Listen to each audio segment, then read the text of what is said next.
વાંદરાને વાંચતા ન આવડે.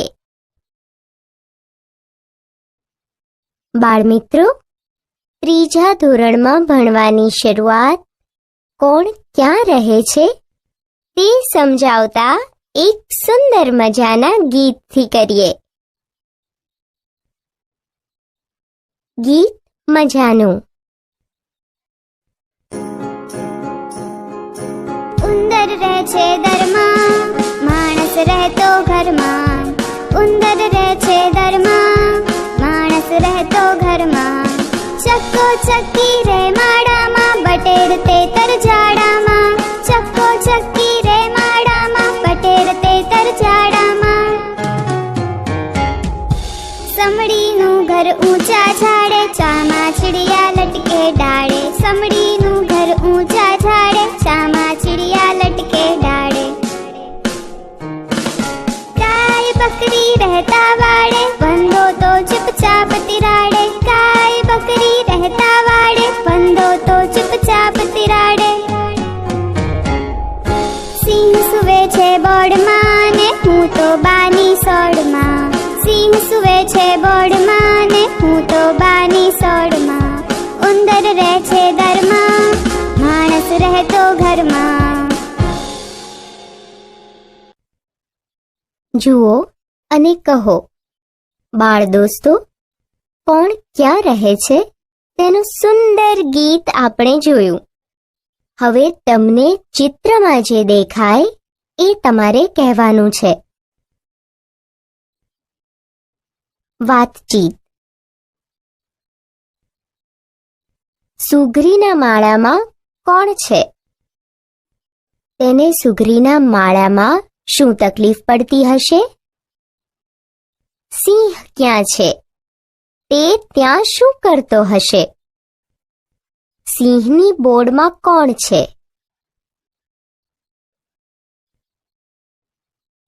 વાર્તા.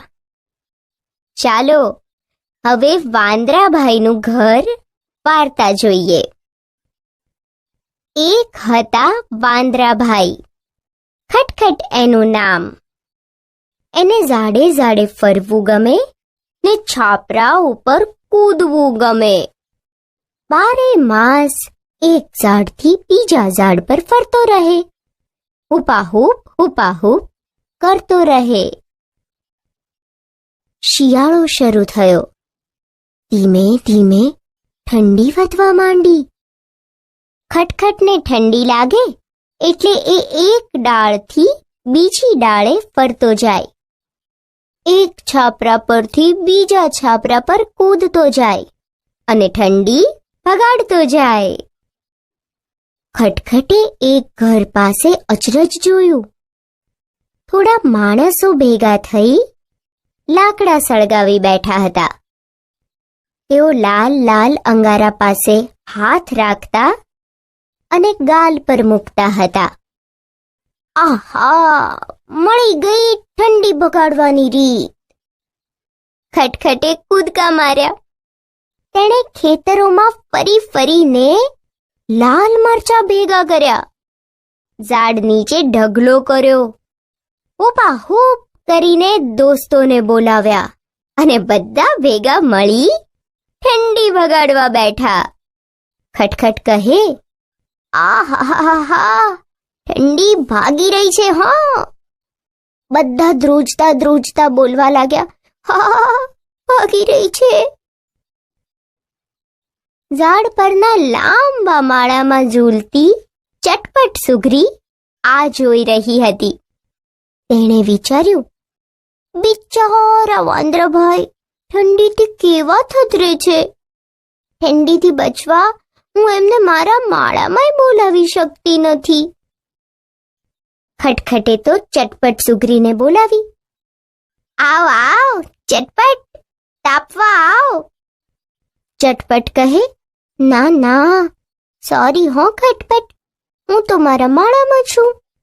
મને મારા ઘરમાં જરાય ઠંડી ન લાગે. ખટખટ કહે, એવું તે કંઈ હોય? આટલી બધી ઠંડી છે ને. સુઘરી કહે, પણ ઘર હોય તો ઓછી ઠંડી લાગે. હું તો કહું છું, તમે તમારું ઘર બનાવી લો ને. ઉનાળામાં ગરમી ઓછી લાગશે અને ચોમાસામાં વરસાદથી એ બચી શકાશે.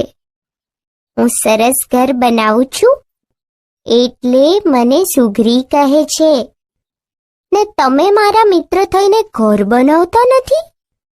ખટખટને થયું, આ નાનકડી સુઘરી મને સલાહ આપવા નીકળી છે.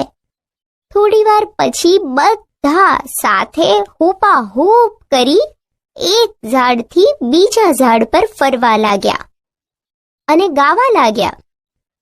ડાળે ડાળે કૂદીએ છીએ, ઝાડે ઝાડે ફરીએ છીએ, ઠંડીથી ક્યાં ડરીએ છીએ, હૂપ હૂપા હૂપ હૂપ, હૂપ હૂપા હૂપ હૂપ. પછી આવ્યો ઉનાળો. આકાશમાંથી જાણે આગ વરસી રહી હતી. ખટખટ અને એના દોસ્તો પરસેવાથી રેબઝેબ. સૌ પોતપોતાની પૂંછડીઓથી પવન નાખવા લાગ્યા.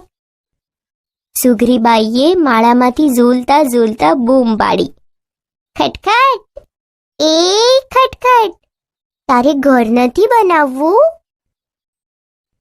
ખટખટ તો ગીત ગાતો ગાતો બીજી ડાળે ઠેકડો મારી ગયો. ઝાડને છાંયે રહીએ છીએ, પૂંછડેથી પવન નાખીએ છીએ, ગરમીથી ક્યાં ડરીએ છીએ, હૂપ હૂપા હૂપ હૂપ, હૂપ હૂપા હૂપ હૂપ. ચટપટ સુઘરી તો પોતાના માળામાં ઝૂલતી રહી અને ખટખટ વાંદરાની ચિંતા કરતી રહી. ચોમાસું આવ્યું. આકાશમાંથી વરસાદ તૂટી પડ્યો.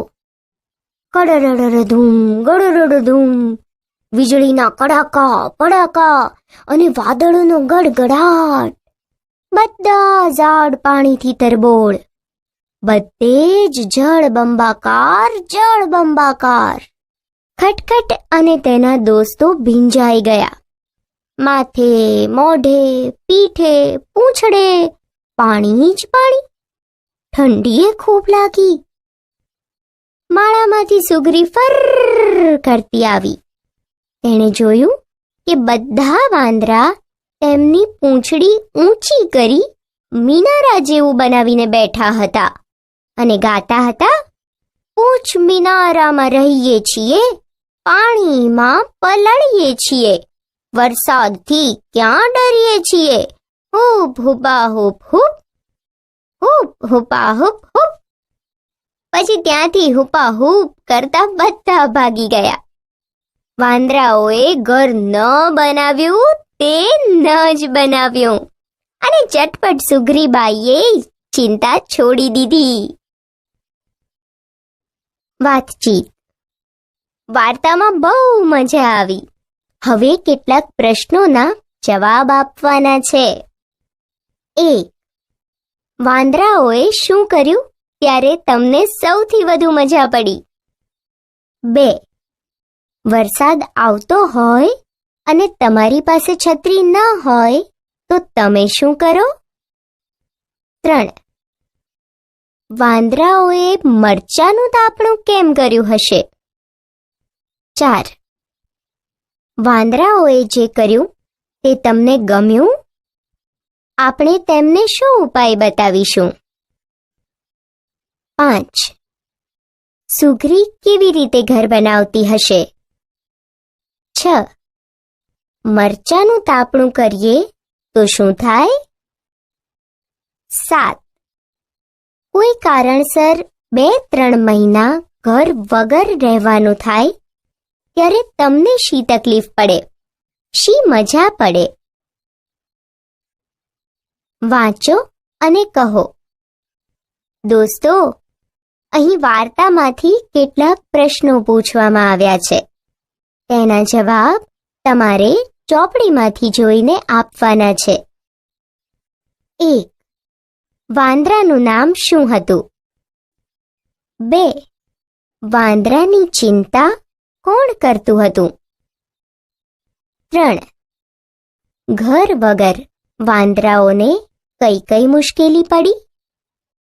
4. ઠંડીથી બચવા વાંદરાઓએ શું કર્યું? 5. આ નાનકડી સુગરી મને સલાહ આપવા નીકળી છે. આવું વાંદરાએ કેમ કહ્યું હશે? 6. વાંદરાઓ વારંવાર શું બોલતા હતા? 7. સુગરીની સલાહ સાચી હતી કે ખોટી? કેમ? 8. સુગરીએ વાંદરાની ચિંતા કેમ છોડી દીધી? 9. નીચેનામાંથી કોણ કોણ પોતાનું ઘર બનાવે છે? એ નામ આગળ ખરું કરો. 1. બિલાડી. 2. ચકલી. 3. કબૂતર. 4. કૂતરો. 5. ગાય. અભિનય. દોસ્તો, તમે વાર્તા જોઈ. હવે તમારામાંથી કોઈએ વાંદરાનો અભિનય કરવાનો છે. જો તમે વાંદરાભાઈ હો તો ઠંડી, ગરમી અને વરસાદથી બચવા શું કરો? અને તમે સુગરી છો તો તમે વાંદરાને શું કહેશો? સમજો અને કરો. હવે તમારે ચોપડી લઈ જોડીમાં બેસવાનું છે. વાર્તાના અને આ વાક્યો સરખાવવાના છે. પછી ખૂટતા શબ્દો શોધી વાક્યોના શબ્દો યોગ્ય રીતે છૂટા કરી ઉદાહરણ મુજબ વાક્યો ફરીથી લખવાના છે અને ખૂટતા શબ્દો નીચે લીટી કરવાની છે. ચાલો ઉદાહરણ જોઈએ. 12 માસ એક ઝાડ થી બીજા પર ફર તો રહે. પછી વાક્ય શબ્દો છૂટા કરી લખ્યું છે. ખૂટતો શબ્દ ઉમેરી એની નીચે લીટી પણ કરી છે. 12 માસ એક ઝાડથી બીજા ઝાડ પર ફરતો રહે. 1. ખટખટે ઘર પાસે અચરજ જોયું. આ વાક્યના શબ્દો છૂટા પાડી લખીએ.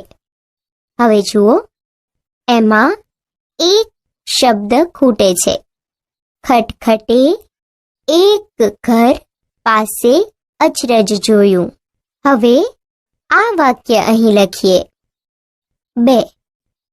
બિચારા વાંદરા ભાઈ ઠંડીથી કેવા છે. આ વાક્યમાં થથરે શબ્દ ઉમેરી વાક્ય લખીએ. બિચારા વાંદરાભાઈ ઠંડીથી કેવા થથરે છે. 3. ઉનાળામાં ગરમી લાગશે ને ચોમાસામાં બચી શકાશે. વાક્યોના શબ્દો છૂટા પાડીએ.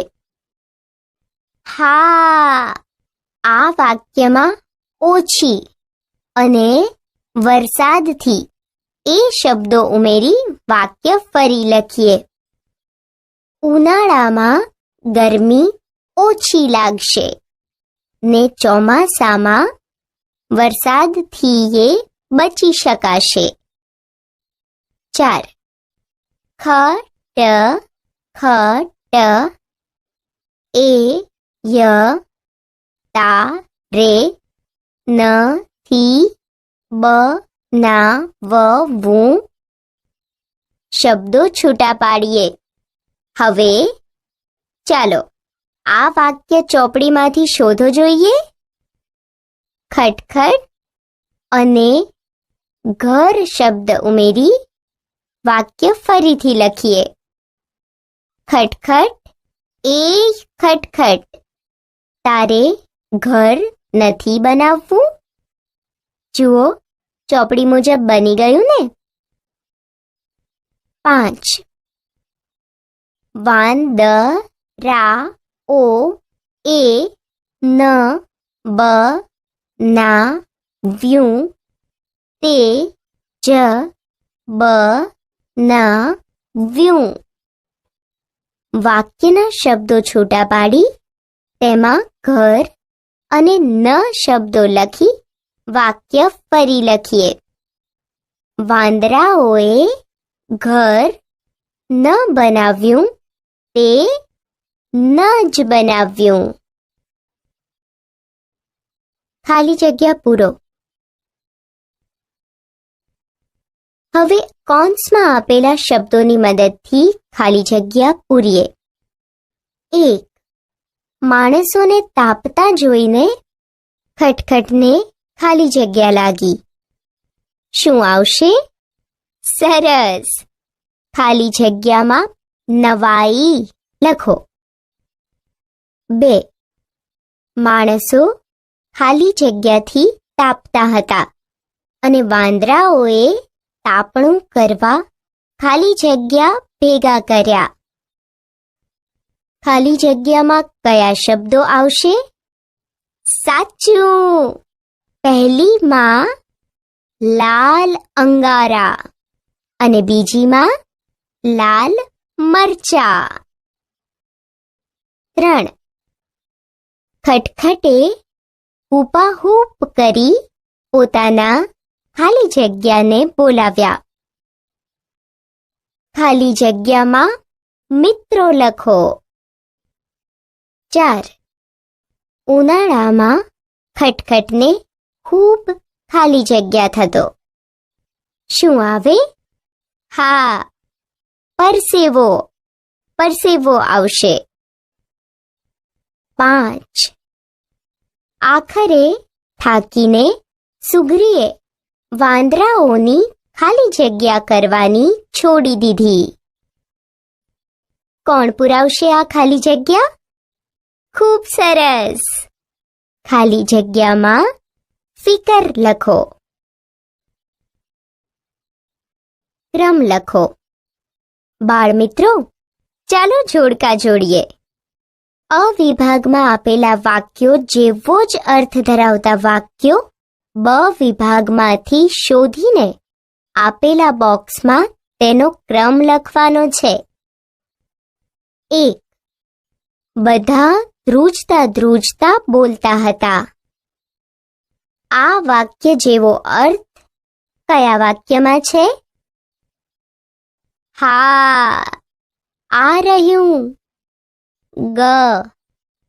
તેઓ ઠંડીથી થથરતા થથરતા વાતો કરતા હતા. બોક્સમાં 1 લખો. 2. અચાનક વરસાદ તૂટી પડ્યો. સમાન અર્થવાળું વાક્ય ક છે. આકાશમાંથી ખૂબ પાણી વરસ્યું. બોક્સમાં 2 લખો. આકાશમાંથી આગ વરસી રહી. હા, આગ એટલે ખૂબ ગરમી. તેના જેવો જ અર્થ ધરાવતું વાક્ય ઘ છે. ખૂબ તાપ લાગે છે. બોક્સમાં 3 લખો. 12 માસ એક ઝાડથી બીજા ઝાડ પર ફરે. આના જેવો અર્થ ધરાવતું વાક્ય ચ છે. આખું વર્ષ તેઓ ફર્યા કરે. બોક્સમાં 4 લખો. છેલ્લું વાક્ય વાંદરાઓએ પૂંછડીનો મિનારો બનાવ્યો. બ વિભાગમાં વાક્ય ખ બાકી રહ્યું છે. તેમણે ઊંચો મિનાર જેવો આકાર કર્યો. બોક્સમાં 5 લખો. જૂથ ચર્ચા અને અભિનય. મિત્રો, હવે તમારે 2 જૂથમાં વહેંચાઈ જવાનું છે અને વિચારવાનું છે કે તમે વાંદરો કે સુગ્રી બનો તો શું કરો? વાંદરાનો કે સુગ્રીનો અભિનય કેવી રીતે કરશો? આ વાર્તા શાળામાં ભજવવી હોય તો કેવી રીતે ભજવી શકાય? ચર્ચા પછી અભિનય અને વાર્તા પ્રાર્થના સભામાં ભજવો. ઋતુ ઓળખો અને લખો. દોસ્તો, તમે વાર્તા જોઈ એમાં ઋતુની વાત કરી છે.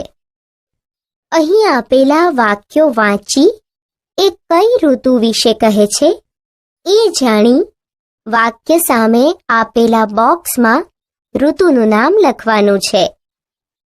આપેલું ઉદાહરણ જુઓ. મારા ઘરમાં મને જરાય ઠંડી ન લાગે. વાક્યમાં ઠંડીની વાત છે એટલે બોક્સમાં શિયાળો લખ્યું છે. હવે હું વાક્ય બોલું, તમારે ઋતુનું નામ બોલવાનું. બધા વાંદરા પાણીથી ભીંજાઈ ગયા.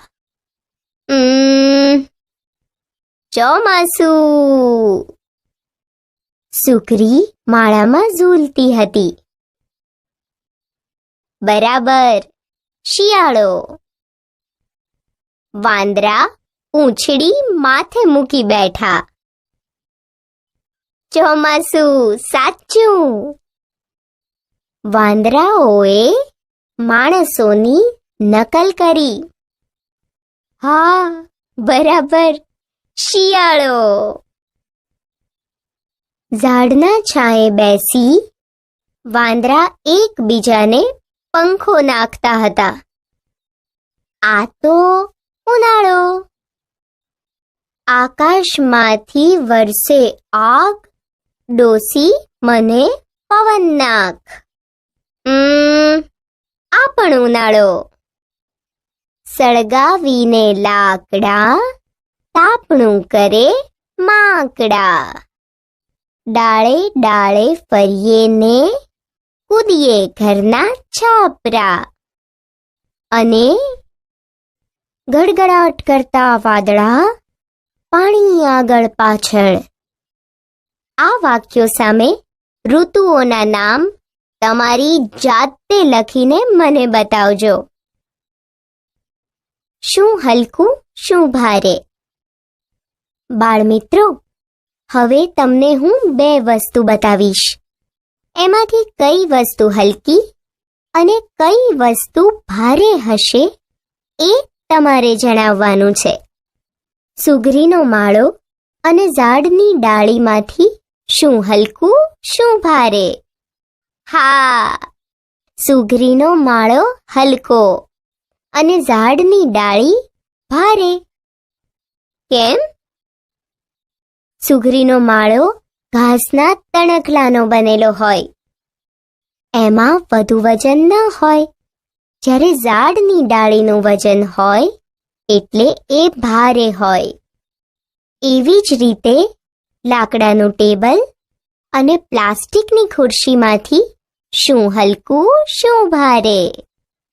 લાકડાનું ટેબલ ભારે અને પ્લાસ્ટિકની ખુરશી હલકી. કેમ કે ખુરશી કરતાં ટેબલ મોટું છે અને પાછું લાકડાનું છે. પછી ગુજરાતીની ચોપડી અને ગણિતની ચોપડીમાંથી કઈ હલકી, કઈ ભારે? દોસ્તો, ગણિતની ચોપડી અને ગુજરાતીની ચોપડી, લખોટી અને પ્લાસ્ટિકનો દડો, આમાંથી શું હલકું અને શું ભારે એ તમે બતાવો. અને કેમ ભારે છે એનું કારણ પણ જણાવો. શોધો અને લખો. ચાલો હવે એક મજાની રમત રમીએ. જુઓ, 4 અક્ષરના નામના 4 ખાના આપ્યા છે. એ નામના છેલ્લા 2 અક્ષરો ત અને ર છે. ત્રીજા અને પહેલા અક્ષરથી બને તક શબ્દ, એટલે કે પહેલો અક્ષર ક છે. તમને નામ મળી ગયું? હા, કબૂતર. હવે મળેલા શબ્દ પરથી વાક્ય બનાવી લખ્યું છે. કબૂતરને ચણતા જોવાની મજા પડે. હવે આપણે રમીએ. 4 અક્ષરનું એનું નામ. નામના પહેલા 2 અક્ષરો છે કરો. પહેલા અને છેલ્લા અક્ષરથી બને કયો શબ્દ. ત્રીજો અક્ષર તમે ધારશો તો મળશે એક જંતુનું નામ. બરાબર, કરોળિયો. હવે તેના વિશે એક વાક્ય લખીએ. કરોળિયો જાળાં બાંધે છે. હવે 4 અક્ષરનું નામ છે. તેના ત્રીજા, બીજા અને પહેલા અક્ષરથી બને છે ચરક શબ્દ. ચોથા અને પહેલા અક્ષરથી બને લોક શબ્દ. એ કોણ છે? સરસ, કરચલો.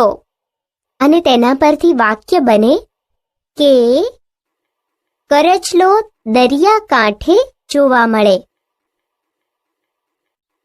ચાલો આગળ વધીએ. 4 અક્ષરનું નામ છે. પહેલા અને બીજા અક્ષરથી બને દર શબ્દ. પહેલા અને ચોથા અક્ષરથી બને દડો શબ્દ. પહેલા 3 અક્ષરથી બને એક કારીગર. બતાવી દો એ કોણ? એકદમ સાચું, દરજીડો. એના પરથી વાક્ય બને દરજીડો પાંદડા સીવીને માળો બનાવે. હવે 5 અક્ષરનું નામ છે. એ તમારી જાતે શોધો અને વાક્ય લખી મને બતાવો. ફરક શોધો અને લખો. બાળ દોસ્તો, હવે નોટ પેન લઈને જોડીમાં બેસવાનું છે. અહીં 2 ચિત્રોમાં આ તેજલનું ઘર અને આ વિવેકનું ઘર છે. બંને ચિત્રોમાં શું શું જુદું છે એ તમારે લખવાનું છે. એક ફરક લખીને બતાવ્યો છે. તેજલના ઘર પાસેનો લીમડો જાડો છે, તો વિવેકના ઘર પાસેનો લીમડો પાતળો છે. તેજલના ઘર પાસેના લીમડા પર પંખી બેઠું છે, પણ વિવેકના ઘર પાસેના લીમડા પર પંખી બેઠું નથી. તેજલના દાદા આંગણામાં ખાટલા પર બેઠા છે. વિવેકના દાદી આંગણામાં ખાટલા પર બેઠા છે. તેજલના ઘરના બારણાની બંને બાજુ શુભ લાભ લખ્યું છે. વિવેકના ઘરના બારણાની બંને બાજુ સ્વસ્તિક દોર્યા છે. તેજલના ઘરની દિવાલમાં 3 બારી છે. વિવેકના ઘરની દિવાલમાં એક જ બારી છે. તેજલના ઘરના આંગણામાં 2 મોટા અને બીજા નાના પથ્થર છે. બાકીના ફરક મિત્રની મદદથી શોધીને લખો.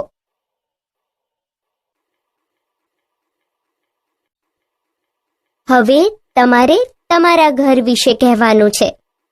તમારા ઘર વિશે શું શું ગમે છે ને કયા કયા ફેરફાર કરવા જેવા છે તેની દોસ્તો સાથે વાત કરો.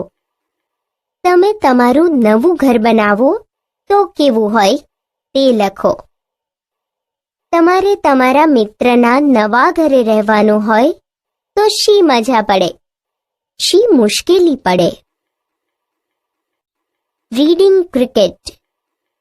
બાળ દોસ્તો, તમે ક્રિકેટ જોતા હશો અને રમતા પણ હશો. સાથે મેચમાં આવતી કોમેન્ટ્રી પણ સાંભળતા હશો. આપણે આજે એક એવી જ રમત રમીશું જેનું નામ છે રીડિંગ ક્રિકેટ. રમવા માટે તમારે 2 ટીમમાં વહેંચાઈ જવાનું છે. કોઈ એક ટીમમાંથી એક વિદ્યાર્થી બોર્ડ પર લખેલા વાક્ય વાંચશે. વાંચવામાં ભૂલ થાય તો બીજા ગ્રુપના વિદ્યાર્થીઓ આઉટની અપીલ કરશે. વાંચનમાં થતી દરેક ભૂલનો 1 માર્ક કપાશે અને આખું વાક્ય સાચું વાંચશે તો 10 માર્ક મળશે. હું બનીશ અમ્પાયર. ચાલો તો રમીએ. ગગન જગનના ગામ જા. સરસ સરસ વાંચ્યું. પૂરા 10 માર્ક તમારી ટીમને મળે છે. ગામે ગામ વરસાદ ગાજે. આમાં પણ કોઈ ભૂલ નથી થઈ. બીજા 10 માર્ક ટીમને મળ્યા. દોસ્તો, આ વાક્યો અને પુસ્તકમાં રહેલા બીજા વાક્યો વાંચો અને આ મજાની રમત રમો. ગીત. સૌને જુદા જુદા શોખ હોય છે. એક છોકરીને શાનો શોખ છે ખબર છે? વાંચવાનો. બોલો. ચાલો તેનું એક સુંદર ગીત જોઈએ. ટીકુ બહેન તો વાંચનના શોખીન, વાંચે નાના અક્ષરવાળી ચોપડીઓ રંગીન. ટીકુ બહેન તો વાંચનના શોખીન, છોટા ભીમ ને સૂટી પોઠી બધું જ વાંચે ખૂબ. બધી જ વાર્તા દાદી માફક બોલે આપે ખૂબ. ટીકુ બહેનનું લેસન કરતો વાર્તા માનો જીન. ટીકુ બહેન તો વાંચનના શોખીન. ટીકુ બહેનના ઘરમાં તો છે ચોપડીઓના થપ્પા. ટીકુની આજ્ઞાથી સાથે વાંચે મમ્મી પપ્પા. વાંચતા વાંચતા ઊંઘી જાય ને પહોંચી જાતા ચીન. ટીકુ બહેન તો વાંચનના શોખીન. એક દિવસ તો અજવાળામાં થયા ટીકુ બેન ગુમ. આખા ફળી શોધે સૌ કોઈ ઝાઝી પાડે બૂમ. શાણા ટીકુ બેન પલંગ નીચે વાંચનમાં તલ્લીન. ટીકુ બહેન તો વાંચનના શોખીન, વાંચે નાના અક્ષરવાળી ચોપડીઓ રંગીન. ટીકુ બહેન તો વાંચનના શોખીન. વાતચીત. બાળ દોસ્તો, ગીતમાં મજા આવી ગઈ નહીં? હવે ગીતના આધારે પૂછેલા પ્રશ્નોના જવાબ આપવાના છે. 1. ટીકુ બહેનને શું બહુ ગમતું? 2. તમે શું વાંચો છો? 3. ટીકુ બહેને મમ્મી પપ્પાને શું કરવાનું કહ્યું? 4. બધા ટીકુ બહેનને ક્યાં શોધતા હતા? 5. ટીકુ બહેન ક્યાંથી મળ્યા? 6. વાંચવું, લખવું, ગાવું, રમવું, આ 4માંથી તમને શું કરવાનું ખૂબ ગમે? 7. તમે ક્યારે વાંચવા બેસો છો? 8. તમે ક્યાં વાંચવા બેસો છો? 9. તમારા ઘરમાં કોણ કોણ વાંચે છે? 10. તમારા ઘરમાં કઈ કઈ ચોપડીઓ છે? જોડો અને વાંચો. ચાલો હવે વાક્યોના 2 ભાગને લીટી કરી જોડીએ અને એક વાક્ય બનાવીએ. એક ભાગમાં ટીકુ બહેનને આપ્યું છે, તે સામેના કયા ભાગ સાથે જોડાશે?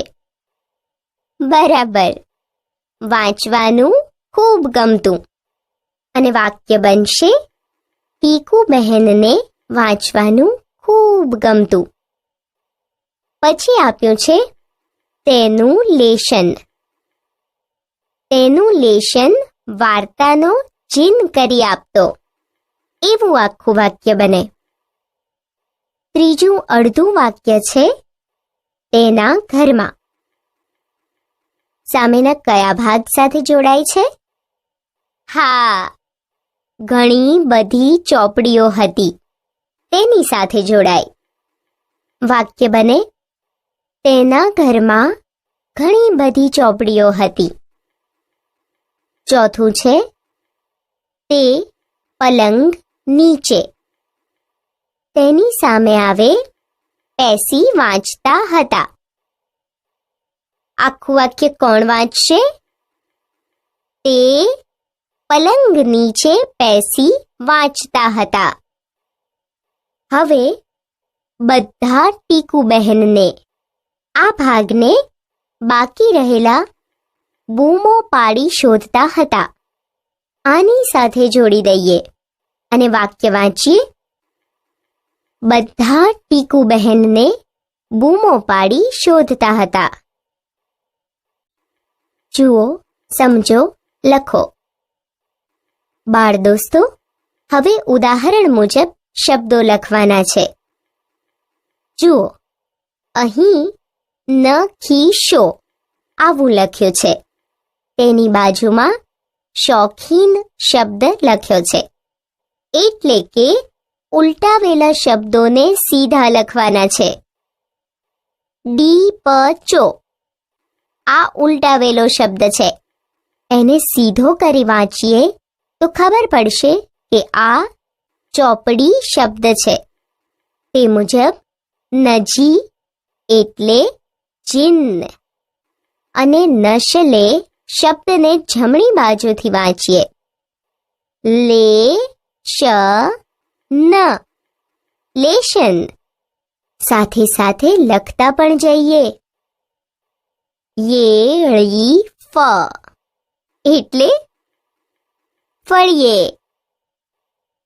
ન હે બ કુટી એટલે ટીકુ બહેન. દોસ્તો, હવે બાકી રહેલું કામ તમારી જાતે કરી મને બતાવજો.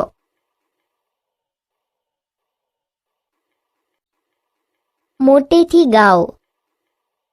મિત્રો, આ સુંદર જોડકણું પહેલા હું ગાઉં, પછી તમારે મોટેથી ગાવાનું છે.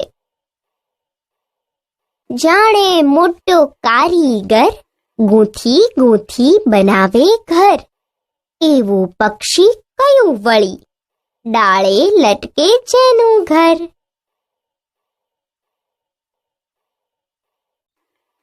ચાલો હસીએ. ચાલો હવે થોડું હસીએ. દીપુ કહે, એ ટીકુ, કેવો રહ્યો દિવસ? ટીકુ કહે, બેકાર યાર, અમારા ટીચરને કશું સાચું ન કહેવાય. દીપુ કહે, કેમ? ટીકુ કહે, એમણે પાટિયામાં રાષ્ટ્રગીત લખ્યું ને પૂછ્યું, રાષ્ટ્રગીત કોણે લખ્યું? દીપુ કહે, તો? ટીકુ કહે, મેં કહ્યું, સર તમે તો મારી સામે ડોળા કાઢી જોઈ રહ્યા. દીપુ હસી. પ્રવૃત્તિ: ગીત મજાનું પાક્કું કરી પ્રાર્થના સભામાં રજૂ કરો. વરસાદ વિશે 10 વાક્યો લખો. આપણે સમજ્યા, શીખ્યા. પશુ પંખી, જીવજંતુ અને માણસના રહેઠાણ વિશે. વાર્તા સાંભળી અને પ્રશ્નોના જવાબ આપતા. વાર્તામાં આવેલા વાક્યોના અર્થ સમજી લખતા. ચિત્ર જોઈ સમાન અસમાન બાબત વિશે લખતા. કાવ્ય સાંભળી પ્રશ્નોના જવાબ આપતા. શબ્દો અને વાક્યોનું મોટેથી વાંચન કરતા.